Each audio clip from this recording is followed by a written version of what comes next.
ብለን ስንናገር ነበር። ከዛ በኋላ በስፋት እኛ ላይ ዘመቻ ቢደረግም ማለት ነው እና ያ ነው በተግባር ሲታይ የነበረው። ነገር ግን እሱ በዛ ደረጃ እያለ ጭምር በአደባባይ በይፋ ወጥቶ የተናገረበት ምክንያት አልነበረም፣ የተናገረበት ጊዜ አልነበረም። ምናልባት አንድ ጊዜ በአንድ መግለጫው መሀል ላይ ብስል ከጥሬ ተቀላቅለን ለውሳኔ አስቸጋሪ ሁኔታዎች ገጥመውናል የሚል እንድምታ ያለው በእንድምታ ደረጃ ቃል በቃል አይደለም፣ በእንድምታ ደረጃ እንደዛ አይነት አውድ ያለው መግለጫ ከመስጠቱ ውጭ ማለትም ምንድነው ሰዎች ሁሉ በሰብአዊነታችን እኩል ነን፣ ግን ባለን ልምድ፣ ባለን መረዳት፣ ባለን ግንዛቤ በዚህ መሳሰለው ደግሞ አንዳችን ከአንዳችን እንለያያለን እና ሁላችንም በጋራ የምንወስን መሆናችን ደግሞ እንደዚህ አይነት ጉዳዮች ላይ ትንሽ እክል ፈጥሮብናል፣ መስተጓጎል ፈጥሮብናል የሚል አውድ የነበረው መግለጫ ነው። ምናልባት እዛ ላይ ነው በደንብ ጠለቅ ብለን መርምረን ካየ ነው ቅሬታ ውስጥ እንዳለ መረዳት የሚቻለው እንጂ ራሱ በአደባባይ ወጥቶ ቅሬታውን የተናገረበት ጊዜ የለም። እንደውም እኛ ስንናገር እኛን ጭምር ውሸት ነው ከሚል በእሱ አንደበት ባይሆንም ውሸት ነው ከሚል በዘለለ በግልጽ ወጥቶ የተናገረበት ጊዜ አልነበረም። አሁን ግን በጣም አዲስ እርምጃ ነው ብዬ አስባለሁ። የሰጣችሁኝን ስልጣን አልቀበልም፣ ፋኖነት አማራነት ነው። ስለዚህ እንደ ማንኛውም አማራ ደግሞ ፋኖ ነኝ፣ አባል ነኝ፣ በአባልነት የምትሰጠኝ ግዳጅ ካለ እሱን እወጣለሁ እንጂ አመራርነታችሁን ግን አልቀበልም፣ ከእናንተ ጋር ቁጭ ብዬ አልወስንም ማለቱ በጣም ትልቅ ውሳኔ ይመስለኛል እና ምናልባትም ባለፉት ወራት ባለፈው 1 ዓመት ሙሉ ማለት ይቻላል በሆደ ሰፊነት እንበለው በልፍስፍስነት እንደዚህ በመሳሰሉት ራሱን አፍኖ ይዞ የነበረ ሰው አሁን ትንሽ ኮምተር ያለ ቆምጠጥ ያለ ውሳኔ ለመወሰን በቅቷል ብዬ አስባለሁ እና ከዚህ በኋላ ምንድን ነው ሊመጣ የሚችለው? ይሄንን ውሳኔ የአዲሱ ድርጅት የአማራ ፋኖ ብሔራዊ ንቅናቄ አመራሮች ከሊቀመንበሩ ከአርበኛ ዘመነ ካሴ ጀምሮ እንዴት ነው ሊረዱት የሚችለው? ማህበረሰቡስ እንዴት ነው የሚረዳው? ሰራዊቱ እንዴት ነው የሚረዳው?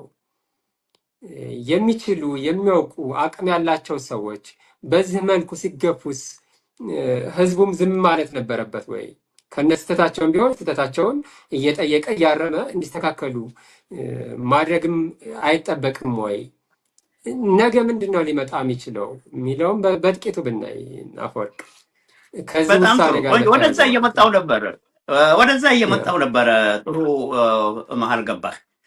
በመሰረቱ አሁን የአማራ ፋኖ ህዝባዊ ንቅናቄ የሚባለው ምንድን ነው ዓላማው የሚለው ባልገባበት የፖሊሲና የስትራቴጂ መምሪያ ኃላፊ ብሉት ምንድን ነው ፖሊሲው? አንደኛ የአማራ ፋኖ ህዝባዊ ንቅናቄ ሲመሰረት ለአማራ ህዝብ ግልጽ አድርጎ መምጣት ያለባቸው ነገሮች ከዚህ በፊትም ቢሆን ተነጋግረናል። ማንኛቸውም ፋኖች ገና በትግል ውስጥ ሲገቡ ድርጅት ያስፈልጋቸዋል ብለናል። አይ ድርጅት አያስፈልግም ብሎ ሲያብጠለጥሉ የነበሩ ወገኖች ነበሩ። እንዲሁ በህዝብ ትግል ያለ ድርጅት በየትኛውም ቦታ እድር እንኳን ድርጅት አለ። ድርጅት ደግሞ ሲቋቋም ዓላማና ግብ አለ። አሁን ለምሳሌ ከኃይል አሰላለፍ አንጻር በአማራ የወልቃይት ጠገዴ ጠለምት መሬት ላይ የአማራ ፋኖ ህዝባዊ ንቅናቄ ያለው አቋም ምንድን ነው?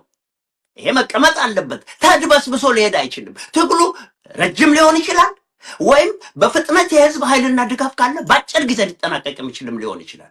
ሁለተኛ የህወሓት ህገ መንግስት አማራን ጠላት ነው ብሎ ወስኖ እና አምባቸው የተሰዉበት ጉዳይ አማራ እንደ አንድ ተራ ህዝብ የሚታይም አይደለም፣ እንደ አገር መታየት ያለበት ህዝብ ነው፣ እንደ ህዝብ ብዛቱም ጭምር ባለበት ባልተጠበቀ መንገድ የሞተበት ጉዳይ አለ።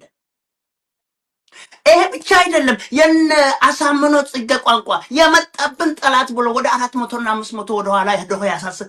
አሁን ባለው ህገ መንግስት ላይ የአማራ ፋኖ ህዝባዊ ድርጅት ያለው አቋም ምንድን ነው?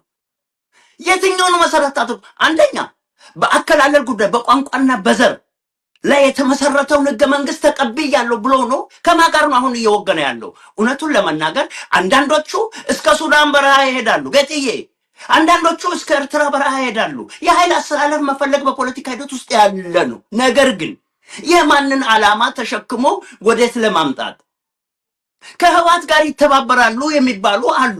ውስጣቸውም ያንን ያውቃል። ከህወሓት ጋር ሲተባበሩ የትኛውን የህወሓት ዓላማ ስራ ላይ ለማዋል ነው? የትግራይ ሪፑብሊክ መንግስት እናቋቁማለን ብለው ወስነው ሲያበቁ ሁኔታው ሲመቻቻቸው ለ27 ዓመት ቆይቶ ከዛ በኋላ ወደ 5 እና 7 ዓመት ለብቻቸው ሆኖ አሁንም የአማራውን መሬት ለሚጠይቁት ግልጽ የሆነ መስማማት አድርጎ ለአማራ ህዝብ ራሳቸውን አሳይተዋል። እንዲህ ባለ እንዲሁ ዝም ብሎ ተልኮስኩሶ በተቀመጠ ጉዳይ ላይ እስክንድር ነጋን የመሰለ ሰው የፖሊስና የስትራቴጂ ጥናት ማድረግ ማለት በማናወር ለማስበላት ነው።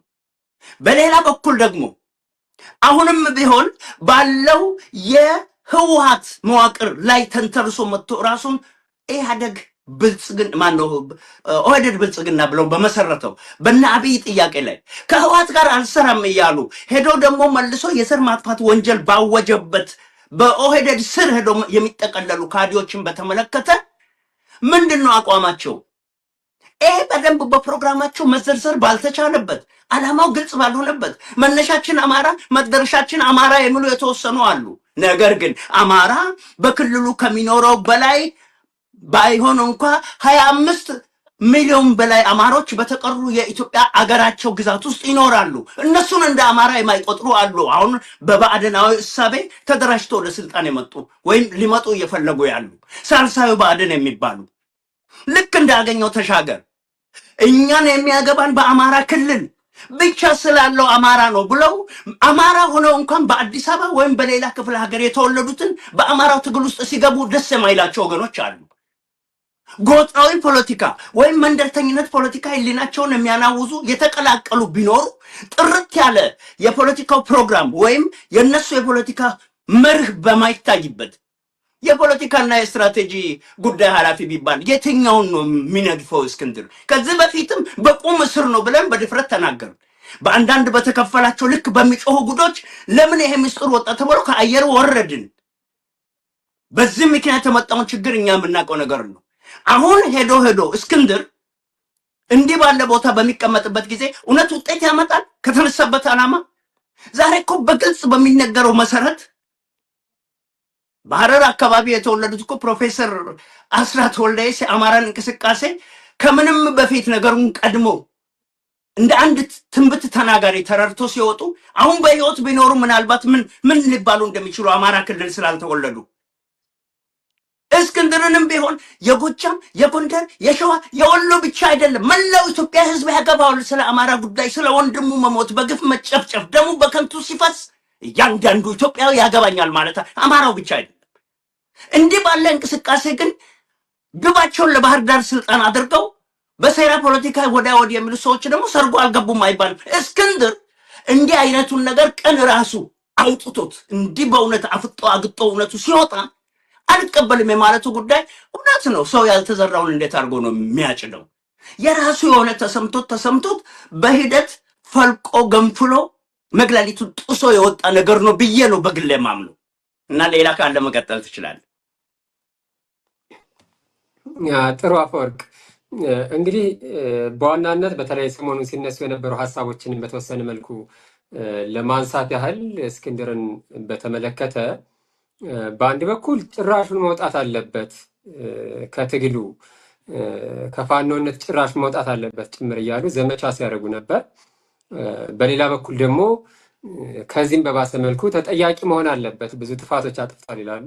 ምንድነው ያጠፋው ሲባሉ በዝርዝር የሚጠቅሷቸው የሉም። ማለትም ተጠያቂነትን የህግ ተጠያቂነትን በሚያመጣ ደረጃ እሱንም ጭምር ሲጠቅሱ የሰነበቱ ሰዎች አሉ። ጥፋቶች ካሉ ለነዛ ተጠያቂ መሆን እንዳለበት እኔም ማምናለሁ፣ ማንም ሰው ቢሆን ማለት ነው። እሱም ቢሆን ይህንን የሚከራከር ምክድ እንደዚህ አይመስለኝም። በተለይ በዚህ በአመራር ደረጃ እያሉ ማለት ነው። እኔ እስከማውቀው ድረስ ግን በተለይም የአማራ ፋኖ መደበኛ ቅርጽና ቁመና እየያዘ መምጣት ከጀመረበት ጊዜ ጀምሮ በተለይ በዚህ 1 ዓመት ውስጥ መሰረታዊ የሆኑ ድርጅታዊ ውሳኔዎችን የሚወስንበት የአመራር ነፃነት የነበረው ሰው አይደለም። እኛ ያለው ነው አሁንም ግልጽ እየሆነ እየመጣ ያለው። እኛ ነብይ ነን ምንድን ነን ተናግረናል ለማለት አይደለም። ምን ያየነውን ስለምንናገር ነው። ያየነውን የሰማነውን የምናውቀውን በሀቅ ስለምንናገር ነው። እንደ ሌሎቹ ራሳችንን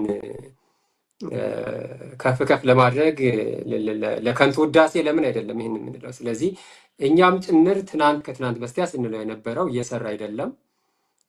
ድርጅታዊ ቁልፍ ውሳኔዎችን እየወሰነ አይደለም። የውሳኔ ሰጭነት ነፃነቱ ተነፍጓል ነበር ስንል የነበረው። አሁንም ያ ነው እየገፋ እየመጣ ያለው እና እንደዚህ አይነት አዝማሚያዎች ነበሩ። በእኔ በኩል የሚታየኝ ነገር አሁን ምናልባት እስክንድር በፊት ወደምናውቀው እስክንድር ተመልሷል ብዬ አስባለሁ። ያ የአዲስ አበባው እስክንድር አሁን ዛሬ እየተገለጠ ነው ብዬ አስባለሁ። የአዲስ አበባው እስክንድር የምናውቀው በጋዜጠኝነትም በፓርቲ ተሳትፎም በምንም ተጋፋጭ መራር የሆኑ ውሳኔዎችን ጭምር ለመወሰን የማያወላውል የማያወላዳ ደፋር ሪስክ ፉል የሚባሉ በጣም አስጨናቂ የሆኑ ውሳኔዎችን ጭምር ፊት ለፊት ወስኖ ጀግና ብርሌ ነው ወድቆ ይሰበራል፣ ፈሪ ተራራ ነው ዘላለም ይኖራል እንዲሉ በጀግንነት ምንም የሚሰባብሩ ውሳኔዎችን ቢሆኑ ወስኖ ደግሞ ሰባብሯቸው ራሱ ሲወጣ እንደ ብርሌ ሲሰበር ሳይሆን ሰባብሯቸው ሲወጣ ነበር የምናውቀው።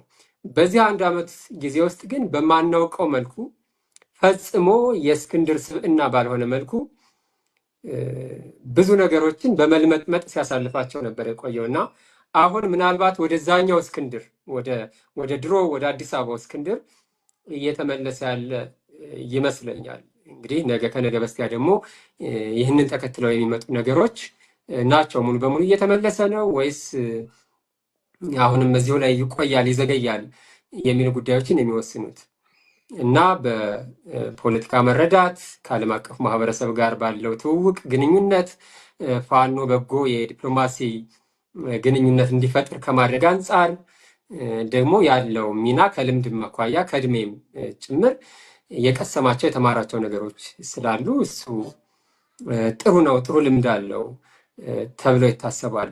ደግሞ እውነትም ነው። ያ ምንም ጥያቄ የለውም። ሁሉም ድክመት አለባቸው። እንደ ሁሉም እሱም ድክመት ይኖርበታል። በአግባቡ አልመራ ሊሆን ይችላል። እነዛ እየተስተካከሉ የሚሄዱ የሚታረቁ የሚታረሙ ነገሮች እንጂ ትናንት ብረቱ አይታጠፊያው አይሰበሬው ምን እያሉ ሲያወድሱ ከርሞ ዛሬ ደግሞ በሌላ በኩል በሌላ ዘመቻ መጥተው ተጠያቂ መሆን አለበት፣ መወገድ አለበት፣ መወገር አለበት እያሉ እንደ ቃየል ተቀዝባዥ ጭምር ሲያደርጉት የነበሩ የፕሮፓጋንዳ ሰዎች አሉ። አቤልን ባይገልም ግን እንደ ቃየል ተቀዝባዥ ያደረጉት ነበሩ። አሁን አልቅበዘበዝም መራር ውሳኔ ቢሆን ወስኜ እውነቴን ለህዝብ አሳውቄ የሚመጣውን እቀበላለሁ ያለ ይመስለኛል። እና እሱ በደንብ በጉልህ ጭምር መታየት ያለበት አንድ ጉዳይ ነው ብዬ አስባለሁ። በእኛ በኩል ግን እንደ ኢትዮ 360